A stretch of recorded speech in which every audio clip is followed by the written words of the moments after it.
one thing I've learned in marketing is don't try to please everyone. Whoa, whoa, whoa. Get out the way, get out the way, get out the way, yeah. Yeah. Get out the way, get the fuck up out my way, yeah. Yeah. You either with me or against me, ho.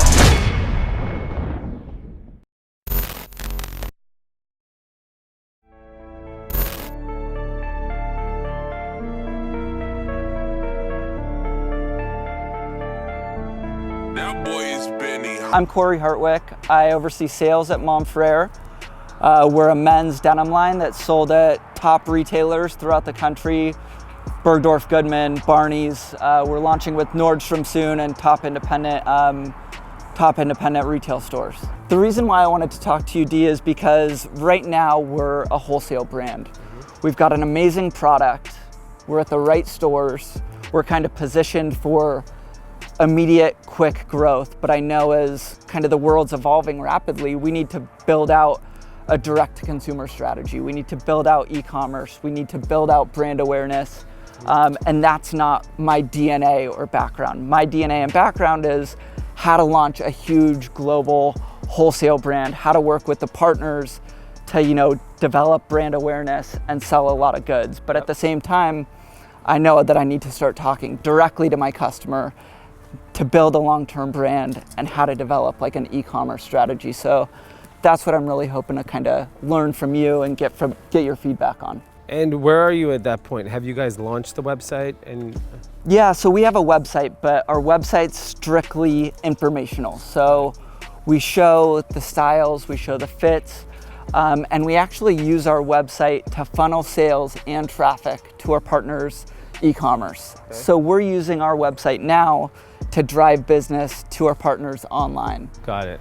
And I'm looking next year to switch that, to turn it into an e-commerce site where a customer can come discover our brand and quickly buy and test out our product. yeah, and I think the way you have to look at your e-commerce kind of strategy short term is it's actually going to give you a tremendous amount of data on where you can grow your wholesale business also. Right. Because you'll instantly, the day you turn that site on, you're instantly gonna get sales and you're gonna see where they're coming from. And so that may drive you to grow the wholesale part of your business, but ultimately you obviously always wanna control the customer connection. Yeah. And I think the challenge with retailers is they just won't share that relationship with you. Right. But as you build a brand that's coveted, you have the aspects of social media, e-commerce to kind of build that relationship. Have you guys, like, in your eyes, do you think you can effectively build an e-commerce business without spending the heavy marketing? Or do you think it's more of like, it's in the back burner today and wholesale will drive it, and then at some point the natural flip will happen? I'm hoping for the latter. Yeah. I'm hoping that we rapidly expand because we've got amazing performance in the stores we're working with. But I'm hoping that we can shift into an e-commerce business. I don't want to walk away from our wholesale partners. They do a great business. Yeah. They're the top retailers in the country. We're not promotional. So I think that business is great and I want it to keep growing. But I want to develop a new channel where, one, I can market to the customer. Yeah. I can tell them our story. And then also I can convert that into sales, allowing our customer to interact with everything from the packaging to the product when it arrives at their house. Absolutely. And I also think that one of the things that people don't realize is that there is still a divide in customers. There are people that shop in store and shop online, and they may not cross over. Sure. Like, you may be developing a whole new customer base by just focusing on your website. And would you do exclusive product just for your site? I haven't really crossed that bridge yet. I'm more of a believer in having kind of a full open ecosystem where it's truly, everything that we have on our site, you can see in the wholesale partners. Maybe the wholesale partner won't carry our whole collection, but maybe throughout the different partners that we work with, you can find our whole collection. But our website will house our full collection. So where we've found success, so I can compare it to, is with Young and Reckless. Young and Reckless is a full men's and women's collection, and what we sell at wholesale, our best sellers and our categories, is quite different than what we do on our website. That's interesting. So we have a huge graphic printables business at PacSun and all the big retailers we work with. Our business online is Denim. So Denim drives a tremendous amount of volume. And so we've had all this success, and what we've decided was we're never gonna take Denim into wholesale. We wanted that to be the exclusive online experience so that diehard Young and Reckless customer knows to come to us online to get that product. And so we've had this tremendous amount of success doing that. So that could be a strategy, is that there are some special things that are done from the e-commerce angle that I think could really drive excitement. Because here's the thing, is like, in your space, the difference is like, you're not gonna be promotional on your website. Yeah. Just can't be, right? Right. Because it'll hurt your wholesale partners. So the only other thing you can offer them is special product, because if they're shopping on Barney's or wherever, Bergdorf, I'm sure there's a rewards program, they have their credit card with them, there's loyalty, there's free shipping, there's all those things. So it's like, you have to make the experience somewhat unique. Otherwise, it's really hard for the customer to justify shopping on your site. Right. You know, we have a really interesting situation with our shoe brand, New Republic. We sell New Republic on New Republic's site and then the Menlo House site. Right. But all the sales for New Republic come on the New Republic site. For whatever reason, they choose not to buy it on this site. So it becomes interesting to see like how the customer behaves, because with your retail brands, like, do they share information if the brand is selling better online versus in store? Like, you're getting separate selling reports. And are you seeing a trend that one's better than the other? Yeah, actually we're seeing a trend that we have better performance in store. And I think that's because we spend so much time on training the staff, befriending the staff, and getting them excited about our product. And we don't have that same messaging online. No. So like when we put our product online with our partners, it goes into this sea of merchandise, right? While in store, if somebody's walking in, you've got a sales associate saying like, hey, try on Montfleur jeans. They're like, they fit the best, they're the most comfortable, this, that, and then they can kind of close that sale. So that presents an interesting opportunity then online, because I have a feeling that trend will probably continue until the brand is extremely well known. Right. Right. So that will make it difficult for like your partners to grow their online business. So maybe what you actually have to do on your website is free returns and exchanges, like try it on programs, is so important for your space. And I'm guessing you have the gross margins to allow the two-way kind of communication. Cover that cost. Yeah, because once you do that once and they know their fit, specifically with guys. So like if you take like our top in class women's e-com retailers, they average around 50% return rate. But that's women, and that's how they will buy 3 sizes, return everything. Yeah, exactly, right? But men don't shop like that. So even if you offered this, I don't see a world where it's going to get abused, because it's too much work for guys. Right. Like They don't wanna deal with it. I've never returned anything in my life. In my entire life. I just bought something at Target that I'm not going to use. I'd rather throw it away than go back to Target and return it. Yeah. And so I think with yours is, I think they'll do it once, but like that could be an amazing thing. Like that's a program where like a customer who's very particular on denim, I'm sure your customer is looking for that perfect fitting jean. That ability to offer that, go try it on. Right. Is so powerful. And then now you're offering an experience that's unique, that Barney's can't, or Bergdorf can't do that, because they have to do it across the entire site, Right. which is not possible. Yeah. But you can do that on your own and then offer that kind of really, and that's where I think another interesting opportunity then comes from your e-com site, is I think it has to be like super high touch from a customer service angle. Like I don't think it's just like returns and exchanges. It's like live chat button pops up. You should hire like a sales associate from one of these stores and be like, hey, I worked on the floor for 7 years. I sold denim. This is why this jean is perfect for you. Right. But like literally recreate that experience. If that's why the jean is selling, then create it digitally where they're literally like, because your AOV is going to be so high, you just need to focus on like a handful of folks in the beginning who will become your kind of big Loyal fans customers. and push it out to the world. And I think so many people in luxury or in premium kind of forget that. But like if you can recreate the customer experience online, where it feels like maybe you make an appointment, like literally like 8:15 p.m. I'm talking to a specialist on your site and they're walking me through denim fits and colors and washes, and now it's like this amazing experience. But you only do 10 appointments a day. Yeah. So it's only one person, one employee. Yeah. So I guess my next question kind of leads into that is like, how do you, I have no clue on marketing. Yeah. Like I have no clue where to even begin on Facebook ads Yeah. and Instagram ads and, you know, the swipe up features on the ads, etc.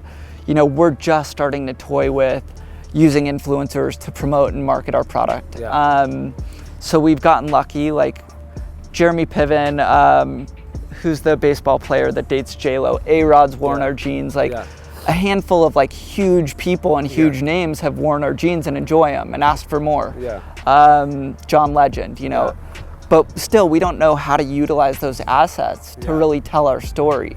And so do you have any guidance kind of on how to use that money or how to use marketing dollars to really tell that story and make it a big thing and push that topic? I think it has to be all done on social media. So for example, A-Rod's not going to give you a release to use the image in an ad. Right? He's rich and he doesn't care. So the only place you can share that where no one's going to be bothered is on social media. And so I think organic social media really has to define how you build the brand. And I think it needs to come from a story of why you guys are doing this. Because that's what people are going to connect with. I think the product will speak for itself when they get it, but the story will be so much more powerful of why you guys did it. All your guys' backgrounds sound pretty impressive. So it's like, how do you combine all this together and tell this amazing story? Like you're at Theory for all those years. You know premium denim, like you know the market. So you know what special thing is coming to the market because of what you guys are doing.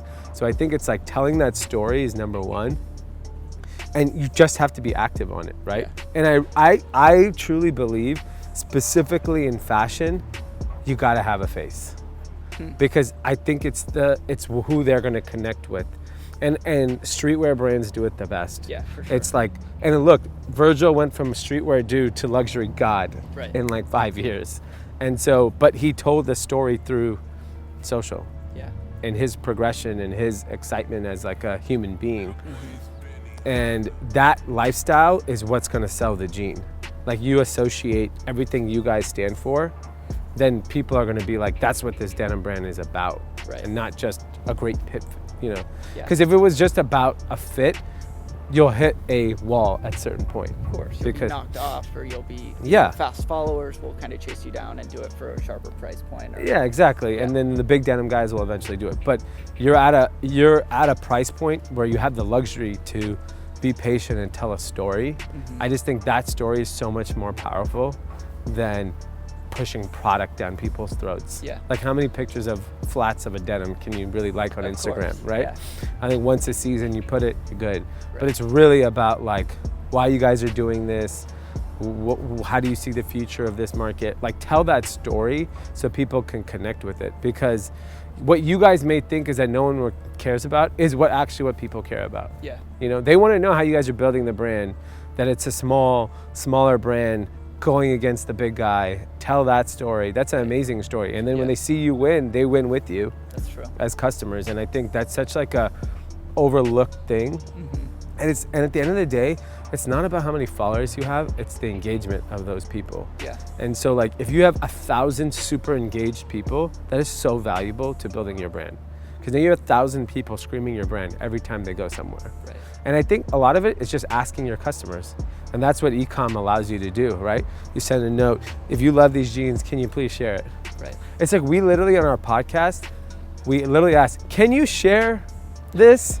Screenshot and share it. And they do it. Yeah. People do it because they want to see us win. Right. And I think when you find a brand that you love, and I think you guys are likable guys, if they connect with you, then they're going to be like, I want to, yeah. Because they want to be a part of the team. And I guarantee you, your guys' daily life in this business is so much more interesting than like celebrities. Right. The celebrities sure will give you brand awareness, but that's not what's going to put them over the edge to buy the jeans. Of course. That what's going to put them over will be the product, the story you're telling, and like, oh, I got to check this out. This is cool. Yeah. You know, I think people used to do it in fashion the best, storytelling, but they would do it through editorial. They would do it through billboards. They would do it through television commercials. But in the social media era, a lot of brands struggled with it. Yeah. Right? Because it has to be more raw. When it's so cooked up, it's bullshit. Yeah, no one wants to buy that. You see Virgil's is literally on his desk screenshotting like, oh, I'm gonna make these shoes. What do you guys think? Yeah. And then a month later, the shoe's out, and you're like, I gotta have that shoe. That is so raw, and that's Louis Vuitton. So you know it works. Yeah. There's no like, because I'll talk to higher end brands. I'll be like, oh, but you know, we need Mario Testino to shoot. I was like, no, you don't. Right. Virgil's going and launching collections off his phone. Absolutely. For $20 billion business. So it's like, it's possible that you can connect with your customer in a raw way, and they'll really connect with it. Right. I mean, it should still be beautiful and all that type of stuff, but I just think that like the rawness is what's, especially like where you're getting your fabrics from, like people know what that stuff is. Yeah. And they'll be really interested to understand, well, why does it fit like this? And how did you come up with, all those things, those stories, you can go on and on and on about those. Absolutely. And we have a lot of those. I mean, that's what makes the jeans special. Yeah. So. And if it's like super raw, like on Instagram story, literally look in the camera, like we're at whatever fabric mill. Right. This is why we're doing it. And the people are gonna be like geeking out over it. Yeah. And that's who you gotta cater to. One thing I've learned in marketing is don't try to please everyone. Focus on a very specific group of people and only pay attention to them. Okay. Because I think if you're trying to please everybody, your message is weak. Yeah. And it's better to be like, this is who we care about, forget everybody else. Right. That's so much more powerful of a brand story than like trying to be something for everybody. And I think that was a mistake we made early on, where we were taking so much feedback from customers and we'd be like, oh, this guy said this guy said that, 2,000 people said this, and then everything's watered down and it's like nothing even looks like anything. Yeah, exactly. I mean, I think that's what we do really well, is like we've got a distinct point of view that's different from all the other players in the market, and we're kind of unwavering. And I think that, to your point, is where a lot of brands kind of fall by the wayside, is because like Rag & Bone, for instance, like what does Rag & Bone mean today? Like exactly. Nothing to what I remember when 8 years ago. 8 years ago, it was the hottest, coolest brand that everyone wanted to be a part of, and now it doesn't mean anything because they've kind of watered down their assortment. And that's just a function of getting bigger and trying to please everyone. Right. But absolutely. the best brands in the world still to this day only care about their core customer. Yeah. They literally ignore everybody else, and people come and go. Right. Like Supreme, unapologetically skate. Yeah. Fuck everybody else. Right. We're gonna do whatever we want. And that's why they've been able to scale with that attitude. And I think that's the best. But you just have to convert it digitally, that story. Because otherwise, like, the e-com can never work. Yeah. I mean, and that's something that we're gonna get into. It's, how do you allocate those resources? What do you think you really need to tell that story online?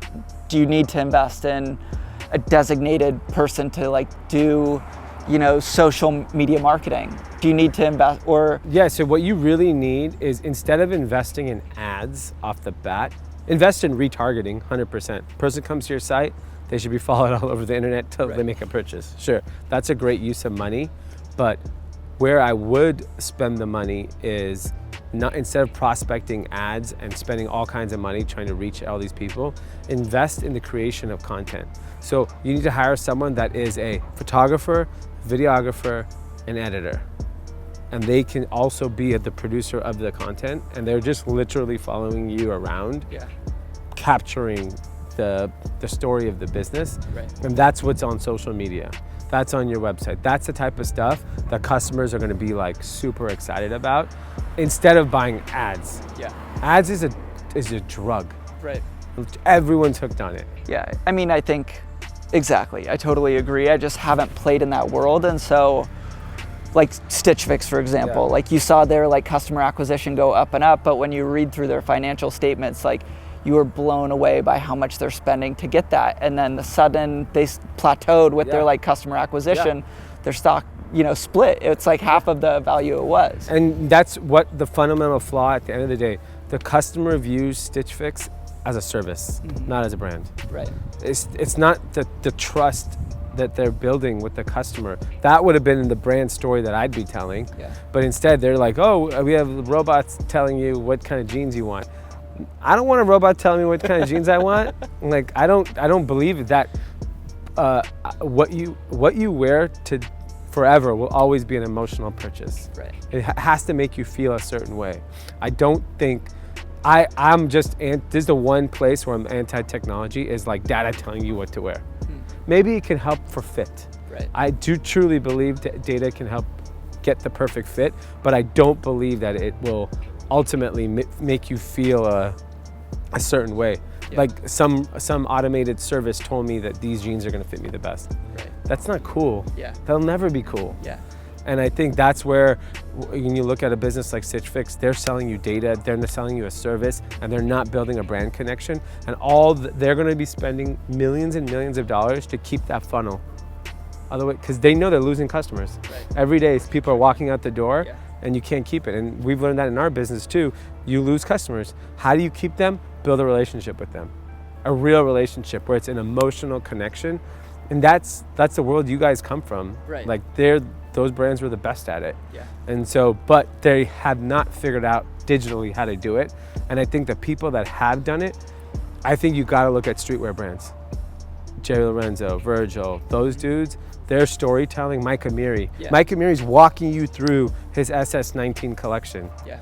And so when you see it, you're like, hell yeah, I was there. Right. Like you saw those jeans to get developed. Yeah, I saw him at Paris in the summer, and I was like, oh man, I love those jeans. I knew everything about his collection. Yeah. And that would never have happened in the past. Right, because you get that behind the scenes. Yeah, and that's so cool. Yeah. Like if you guys are gonna go show in Paris, that is the story. Yeah. Your customers be like, damn, they're showing in Paris? That's Right. fucking dope. Yeah. You know, that's the lifestyle and the story that I still think is missing in a lot of outside of streetwear. Streetwear brands do it phenomenal. Right. You know, they're showing you the pasta they're eating, the fabric. You know, they're telling you the whole day. Yeah. And you're like, oh yeah, I'm all in. Right. What are we doing tomorrow? Right. You know, but like that takes, you have to change the way you approach the business. You just gotta share everything. Absolutely. Okay, cool. Me out.